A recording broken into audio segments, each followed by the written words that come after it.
सबसे पहले मैं अतिकाय जी को याद करता हूँ। उनकी कमी महसूस करता हूँ क्योंकि मैं आदि धर्म समाज के शिक्षा सम्मेलनों की कल्पना बिना उनकी चुस्त चाल के नहीं कर सकता। तो उनकी कमी बहुत महसूस करता हूँ। ये पहला मौका है अतिकाय जी के नहीं रहने के बाद जो मैं रावण जी से मिल रहा हूँ, और मैंने पूर्वा को कहा कि मैं इस वजह से भी जा रहा हूँ कि मैं उनसे मिल सकूं। हमारी पिछली मुलाकात और आज की मुलाकात के बीच काफी कुछ दुनिया में हुआ है। महामारी आई, महामारी के साथ और भी बहुत कुछ हुआ। दुनिया की शक्ल बदली और भारत की शक्ल भी बदली। इसके बाद फिर हम सारे लोग इकट्ठा हुए, जिसका मतलब ये है कि जिंदगी को खत्म करने की कितनी भी तरकीब की जाए वो लहला उठती है।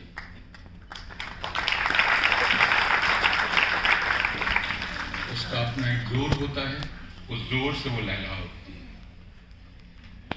लेकिन अगर हम सिर्फ उसी पे भरोसा करेंगे कि वो अपने दम से खड़ी हो जाएगी और हमें कुछ नहीं करना, तो फिर एक बहुत बड़ी गलतफहमी या गलती हम लोग कर रहे हैं। गलतफहमी तो नहीं, हम बहुत बड़ी गलती कर रहे हैं।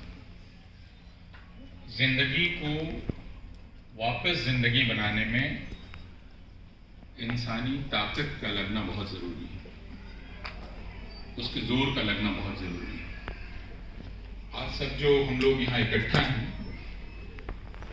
तो इसको इकट्ठा करने में भी एक ताकत लगी है। सब लोग खुद ब खुद यहाँ नहीं आ गए, अपने आप नहीं आ गए। कोई पुकारता है, कोई दरवाजा खटखटाता है, कोई मनोहार करता है, कोई जिद करता है, कोई डांटता है, फटकारता है, और उसके बाद हम सब एक दूसरे के साथ अगल बगल बैठते हैं। करना पड़ता है, मेहनत करनी पड़ती है, लगना पड़ता है। जब लोग साथ बैठ जाते हैं तो लगता है सब आ गए हैं, लेकिन वो सब आ नहीं जाते हैं। इसको संगठन करना कहते हैं। यह संगठन करना है, और संगठन करना मुश्किल काम है।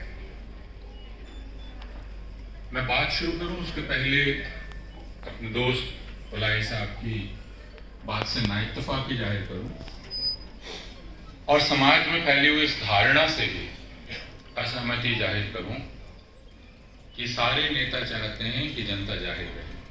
नहीं, सारे नेता नहीं चाहते। हर तरह की राजनीति नहीं चाहती है कि जनता जाहिर रहे, क्योंकि राजनीति दरअसल जनता की समझदारी पर टिकी होती है, सही किस्म की राजनीति। और जो सही किस्म की राजनीति होती है वह चाहती है कि जनता जागरूक, जनता जाने। इसलिए हर नेता नहीं चाहता कि जनता जाहिल हो। कुछ नेता ऐसे होते हैं जो चाहते हैं, और एक तरह की राजनीति ऐसी होती है जो चाहती है कि जनता जागरूक हो, जनता जाने। और एक तरह की राजनीति वो होती है जो चाहती है कि जनता जाहिल रहे। हमें इन दोनों राजनीति में फर्क करना सीखना। अगर हम हर तरह की राजनीति को एक रंग में रंग देंगे तो फिर हम बहुत बड़ी गलती कर रहे हैं। इसका मतलब ये है कि फिर राजनीति ही नहीं है। राजनीति और जनता एक दूसरे के सामने खड़ी नहीं होती। एक जनता की राजनीति होती है और एक जनता के खिलाफ राजनीति होती है। जनता को अपनी राजनीति को पहचानना होता है और उसे करना होता है। तो ये बहुत आश्चर्य की बात नहीं है कि दर्शन रत्न रावण जी ने जवाहरलाल नेहरू विश्वविद्यालय को आधुनिक तीर्थ कहा, लेकिन जवाहरलाल नेहरू विश्वविद्यालय की कल्पना एक विशेष तरह के राजनेता ने की। उनका नाम आपने लिया, जवाहरलाल नेहरू। बाबा साहब भीमराव अंबेडकर कोई संत नहीं थे, राजनेता थे। क्या बाबा साहब भीमराव अंबेडकर चाहते थे कि सारे लोग जाहिल रहें? जितनी पढ़ाई के बाद, शिक्षा की बात डॉक्टर अंबेडकर ने की, उतनी और किसी ने नहीं की। नेहरू ने कहा कि विश्वविद्यालय ऐसा होना चाहिए जिस विश्वविद्यालय में छात्रों का दिमाग खुला हुआ हो, वो चारों तरफ के विचार ले सकें, उन पर सोच सकें, अपने ढंग से विचार कर सकें, सबको आजादी हो सोचने की। कोई एक विचार जो सरकार उनको दे, सिर्फ वही विचार उनका विचार नहीं होगा। हर आदमी अपने दिमाग से सोच सके, और उस दिमाग को खाद पानी देने का काम विश्वविद्यालयों का है या यूनिवर्सिटीज का है। तो इसलिए जवाहरलाल नेहरू विश्वविद्यालय एक तरह की राजनीति बनाती है, और दूसरी तरह की राजनीति आती है जो जवाहरलाल नेहरू विश्वविद्यालय पर हथौड़ा मारकर उसको तोड़ देती है। दो तरह की राजनीति है, इसलिए एक रंग में हम लोग उसको नहीं रखेंगे, है ना। हम सही राजनीति का चुनाव करेंगे, और शिक्षा का एक बहुत बड़ा उद्देश्य उस सही राजनीति को पहचानना है। उस सही राजनीति को पहचानना इसलिए है कि अगर उस राजनीति को हमने नहीं पहचाना, तो जिस तरह हम बैठकर यह विचार विमर्श कर रहे हैं, बातचीत कर रहे हैं, हर कोई आकर अपनी बात कह सकता है।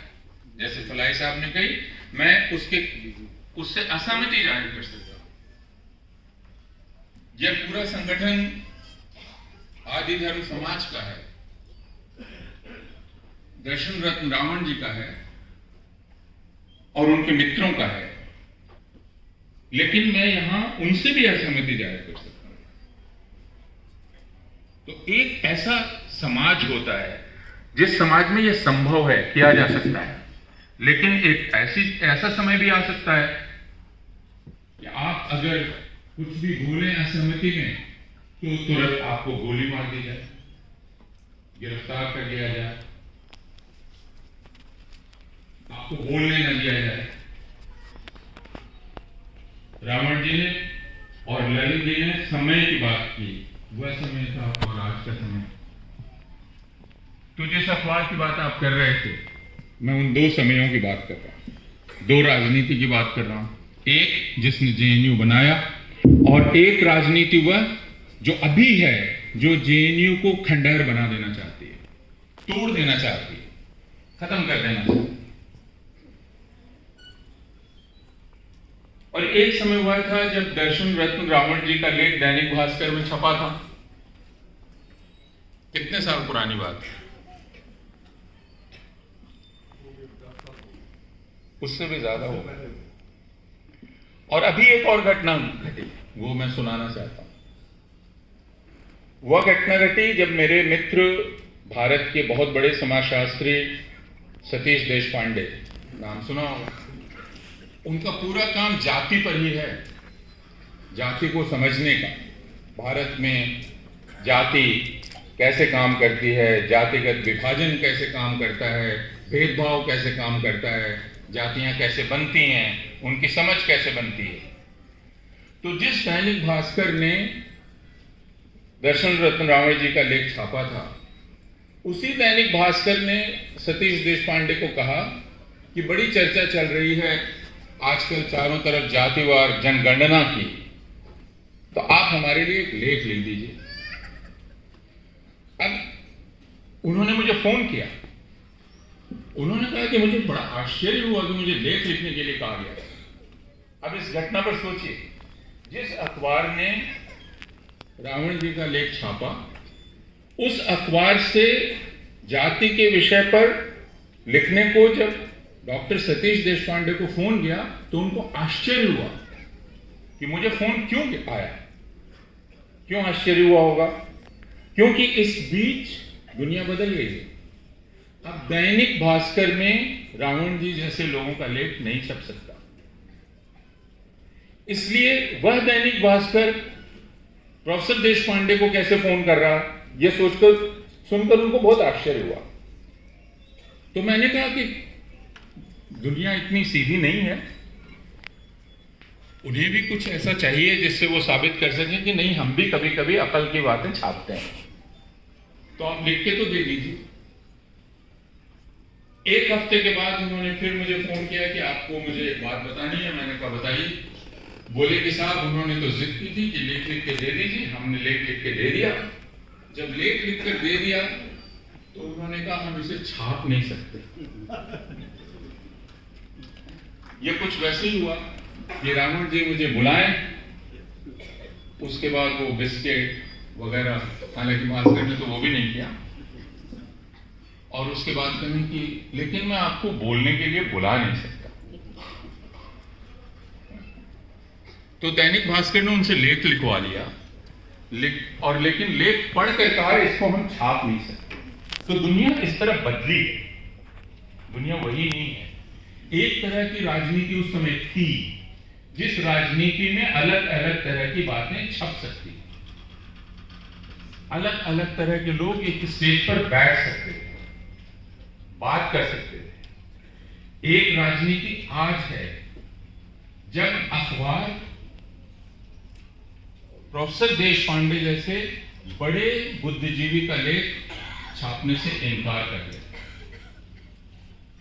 मैं अपनी बात नहीं करना चाहता, लेकिन मैं अपने जैसे लोगों की बात करना चाहता हूं। मेरा पूरा कारोबार हिंदी का है, हिंदी पढ़ाता हूं, लेकिन हिंदी का कोई भी अखबार मुझे नहीं छाप सकता, नहीं छापता।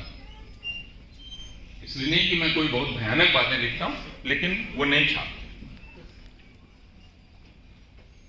तो फिर इस राजनीति को तो बदलना पड़ेगा, एक सही राजनीति लानी पड़ेगी। शिक्षा का उद्देश्य उस सही राजनीति को पहचानने का है, और इसलिए पहचानने का है कि राजनीति सिर्फ नेताओं का मामला नहीं है, राजनीति हमारा आपका मामला है। अभी यहां सुरेखा जितनी स्कॉलरशिप पढ़ रही थी, वो स्कॉलरशिप किस राजनीति ने शुरू की, कब शुरू हुई? अगर उन सारे स्कॉलरशिप्स को आप ध्यान से सुनेंगे तो आप देखेंगे कि सोचा जा रहा है लड़की को पढ़ाने के लिए क्या करें, एक खास तरह की स्कॉलरशिप लाएं। अनुसूचित जाति में एक खास तबके को उठाने के लिए कैसे करें, एक खास स्कॉलरशिप लाएं। किसी को और उठाने के लिए क्या किया जा सकता है, एक खास तरह की छात्रवृत्ति लाएं। तो सोच रहा है, वो एक राजनीति सोच है। उस राजनीति का हमारे आपकी जिंदगी से रिश्ता है। एक दूसरी राजनीति आ गई। वो राजनीति क्या कर रही है पिछले 10 साल में? जिन लोगों ने उसका अध्ययन किया है, यहां गजाला बैठी हुई हैं, संभवतः उन्होंने भी उसका अध्ययन किया है, और लोगों ने अध्ययन किया है कि पिछले 10 साल में कितनी स्कॉलरशिप बंद की गई, किन के लिए वो स्कॉलरशिप थी जो बंद की गई। तो पता चलेगा जो समाज के सबसे पिछड़े लोग, अल्पसंख्यक, मुसलमान, जैसे मौलाना आजाद फेलोशिप बंद की गई, प्री मैट्रिक, मैट्रिक फेलोशिप, बहुत कुछ बंद कर दी गई। तो एक राजनीति वह है जो लड़कियों के लिए, पिछड़े लोगों के लिए, अनुसूचित जाति के लोगों के लिए, दलितों के लिए सोचती है कि छात्रवृत्ति कैसे बनाए, और एक राजनीति वह है जो उनको बंद कर दे। एक राजनीति वह है जो यूनिवर्सिटीज बनाती है, और दूसरी राजनीति वह है जो कहती है यूनिवर्सिटीज को कि देखिए आप तो अपनी कमाई खुद कर लीजिए, अब पैसा हम नहीं देने वाले। तो जिस वक्त हम पढ़ाई कर रहे थे उस वक्त हमारी फीस क्या है, और आप जब आप पढ़ाई कर रहे हैं तब फीस क्या होगी, कहां से आएगी? अब यूनिवर्सिटीज को कहा जा रहा है कर्जा ले लो, एक हमने बना दिया है, एक संस्था बना दी है, उसका नाम है हेफा, उससे कर्जा लीजिए, कर्जा चुकाइए। लेकिन आज से 10 साल पहले तो यूनिवर्सिटीज को यह सोचना नहीं पड़ता था, उनको सरकार पैसा देती थी। सरकार का पैसा क्या है? सरकार का पैसा हमारा आपका पैसा है।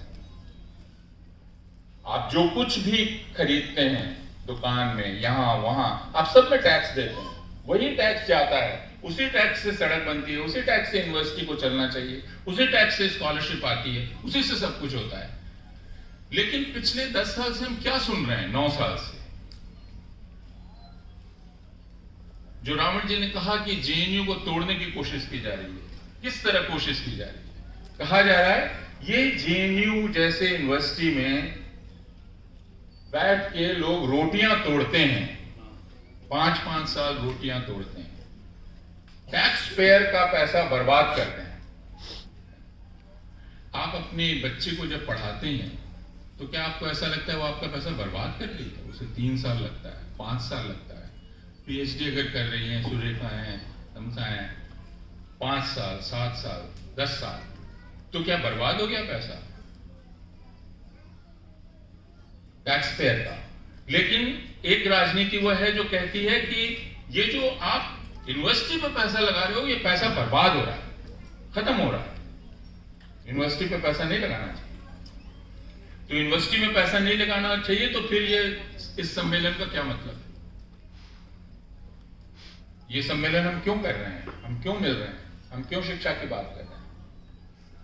शिक्षा हमारा अधिकार है, हमारा हक है, वो किसी की मेहरबानी नहीं है। हमारी जिंदगी हमारा हक है, अच्छे ढंग से रहना हमारा हक है, इंसानों की तरह रहना हमारा हक है, बराबरी के साथ रहना हमारा हक है।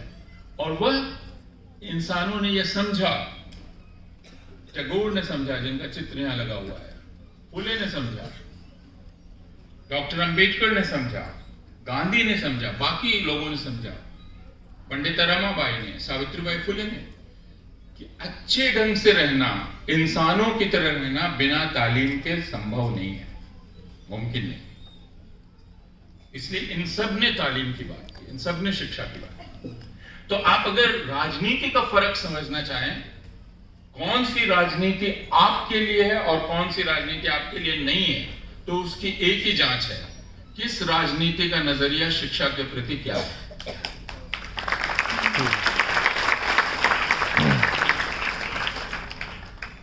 इसलिए मैं कहूंगा, नेता तो आपको चुनना होगा, वोट तो आपको देना होगा। आप ये नहीं कहिए सारे नेता एक जैसे, सरकार आपको बनानी होगी और वह समझदारी के साथ करना होगा, ये सोच के कि नहीं सब एक जैसे होते हैं, बन सब एक जैसे नहीं होते हैं। आपको बेहतर को चुनना है, ठीक को चुनना है ना, उसकी नीति देखनी है, उसकी नीति की परीक्षा करनी है। और चूंकि नीति की परीक्षा करनी है, शिक्षा जरूरी है। बिना शिक्षा के आप नीति की परीक्षा नहीं कर सकते। आप ये नहीं समझ सकते क्यों सरकार इस समय यहां पैसा लगा रही है और यहां से पैसा हटा रही है। क्यों ऐसा हो रहा है? क्यों ऐसा हो रहा है कि पूरे देश में अब सिर्फ एक उद्योगपति है जो हर जगह दिखलाई पड़ रहा है? अपने आप तो नहीं हो रहा है ना, किसी नीति के तहत हो रहा है। क्यों हो रहा है? क्यों ऐसा हुआ कि भारत की जो सरकारी टेलीफोन कंपनी थी, MTNL, BSNL, वो खत्म हो गई? क्यों ऐसा हुआ कि सबके हाथ में जियो फोन आ गया, रिलायंस का फोन आ गया? अपने आप तो नहीं हो गया ना, रिलायंस के टावर अपने आप नहीं खड़े हो गए। ऐसा नहीं हुआ कि रिलायंस और जो MTNL और BSNL था, BSNL जिसके तार पूरे भारत में बिछे हुए थे, कैसे BSNL खत्म हो गया और ये खड़ा हो गया? ये क्या अपने आप हुआ? ये क्या ऐसे हुआ कि दो हाथी आपस में लड़ रहे थे और उसमें जो ताकतवर था उसने दूसरे को हरा दिया? बिल्कुल नहीं। एक को खड़ा किया गया, एक को गिराया गया, और यह सरकार ने किया, एक नीति ने किया। इसलिए नीतियों की परीक्षा बहुत आवश्यक है। नीतियों की परीक्षा इसलिए आवश्यक है कि हमें इंसानों की तरह जीने का मौका मिल सके और सरकारें हमें इंसान समझें। यहां बैठे हुए लोगों की औसत उम्र क्योंकि बहुत नौजवान है, और जितने नौजवान होंगे उतने इस हॉल की औसत उम्र नीचे आएगी, यानी हम जैसे लोगों को फायदा हो जाएगा। क्योंकि हॉल की औसत उम्र निकाली जाएगी तो उसमें अपूर्वानंद की भी निकल जाएगी। तो पता चला मैं भी 22 साल का हो गया। लेकिन जिनकी उम्र 30 साल से ऊपर है और जो राजनीतिक रूप से थोड़े होशमंद रहे हैं, उनको याद होगा कि इस देश में कभी ऐसा नहीं हुआ, कभी नहीं, आजादी के बाद, कि किसी देश के प्रधानमंत्री का जन्मदिन इस तरह मनाया जाए जैसे पिछले 5 साल 7 साल से मनाया जा रहा। कभी नहीं, कभी ऐसा नहीं हुआ कि इस देश में हर तरफ सिर्फ एक ही चेहरा दिखलाई पड़ेगा, ऐसा कभी नहीं। और हम बहुत सर ऊंचा करके कहते थे कि हम जनतंत्र हैं, यहां सबसे ऊपर जनता है। बहुत गड़बड़ी थी, लेकिन हम तानाशाही के अंतर्गत रहने वाले लोग नहीं थे। ये कोई हिटलर का देश नहीं था, ये कोई स्टालिन का देश नहीं था, ये कोई माओ त्से-तुंग का देश नहीं था। हम जनतंत्र थे। लेकिन अब हम क्या देखते हैं, एक ही आदमी की आवाज गूंजती रहती है, एक ही आदमी का चेहरा चारों तरफ दिखलाई पड़ता रहता है। तो फिर ये देश जनतंत्र है या इस देश ने एक राजा चुन लिया है? तो हम आगे गए हैं। अंबेडकर साहब ने जो कहा था हमें, अंबेडकर साहब ने क्या कहा था संविधान बनाते समय? उन्होंने कहा था कि हमें सीखना पड़ेगा जनतंत्र। क्यों कहा था उन्होंने सीखना पड़ेगा? क्योंकि उन्होंने कहा कि ये जो संविधान का पौधा है, ये बहुत सुंदर पौधा है, लेकिन ये जिस जमीन में लगाया जा रहा है, ये जमीन समाजी रूप से बहुत बंजर जमीन है। क्यों? क्योंकि ये जमीन गैर बराबरी की जमीन है। हमारी समाज की आदत गैर बराबरी की आदत है, ऊंच नीच की आदत है, जबकि संविधान बराबरी का दस्तावेज है, न्याय का दस्तावेज है। तो इस पौधे को इस जमीन में लगाने के लिए, ताकि ये फले फूले, जरूरी है कि इस जमीन को आप तोड़िए, इसको उपजाऊ बनाइए, जिसको गजाला कह रही थी, खाद डालिए, खाद डालिए, पानी डालिए, इसमें लगातार काम कीजिए। ये सोच के निश्चिंत मत हो जाइए कि अंबेडकर साहब ने एक संविधान बना दिया और फिर हमारा काम सिर्फ उनका गुणगान करने का है।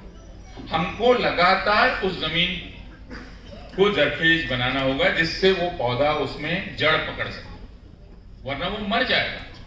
आज 75 साल के बाद हमें ये दिखलाई पड़ रहा है, 70 साल बाद, कि वो पौधा सूख सकता है, खत्म हो सकता है। संविधान का पौधा जो इतनी मेहनत के बाद, इतने संघर्ष के बाद जिसको लगाया गया था, वो सूख रहा है। तो उसको पानी की जरूरत है, उसको खाद की जरूरत है, उसको कीटाणु नाशक की जरूरत है, क्योंकि उसमें कीटाणु लग गए।